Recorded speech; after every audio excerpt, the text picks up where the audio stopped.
பல வருடங்களுக்கு முன்பு ஒரு அழகிய கிராமத்தில் பூமி என்ற ஒரு அழகான பெண் இருந்தாள். அவள் மிகவும் அழகாக இருந்ததால் கிராமத்தில் உள்ள அனைத்து ஆண்களுக்கும் கனவில் வரக்கூடிய பெண்ணாக இருந்தாள்.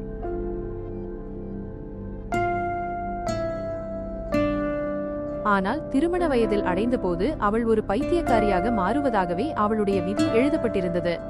அவளது தலைமுறையில் சிலருக்கு பைத்தியம் இருந்ததாக சொல்வார்கள். மற்ற சிலர் சொல்வது அவள் காதலித்தவன் அவளை ஏமாற்றினான் என்பதுதான்.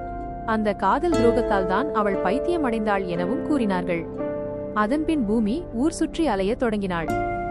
ஆனால் அவள் தினமும் குளிப்பாள், துணிகளை மாற்றுவாள், பிழைத்த துணிகளை தான் மாற்றி மாற்றி உடுத்துவாள். யாரேனும் புதிய துணி கொடுத்தாலும் ஏற்க மாட்டாள். ஒரு வீட்டிற்குள்ளும் நுழைய மாட்டாள். ஒருவருடைய பொருட்களையும் அனுமதி இல்லாமல் எடுக்க மாட்டாள்.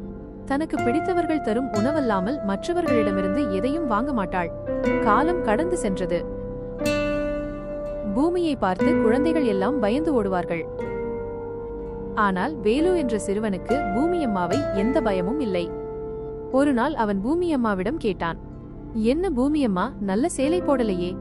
அவள் சிரித்தபடியே சொன்னாள், நல்ல சேலை போட்டா ஆண்கள் எல்லாம் பின்னாலே வராதா தம்பி? அதன் அர்த்தம் வேலுவுக்கு புரியவில்லை.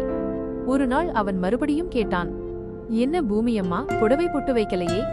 அவள் மெதுவாக பதில் சொன்னாள், வீதியில் ஒரு டீக்கடை இருக்கே தம்பி, அங்கே நாளும் காலை நானும் போய் நிக்கிறேன். அங்குள்ளவர்கள் முதல் டீ எனக்கு தருவாங்க. அது அவர்களுக்கு சுபமாக இருக்குமாம். நான் பொட்டும் நல்ல சேலையும் போட்டுட்டு நடந்தா அவர்கள் எனக்கு டீ தருவாங்களா? இல்ல என்றான் வேலு சிந்தனையுடன் தலையாட்டி. அவள் சிரித்தவாறே அவன் முன் நடந்து சென்றாள். அப்படி புத்திசாலியான பூமி புத்தி இல்லாதவளாகவே வாழ்ந்தாள். ஒரு நாளன்று அமைதியாக இறந்துவிட்டாள்.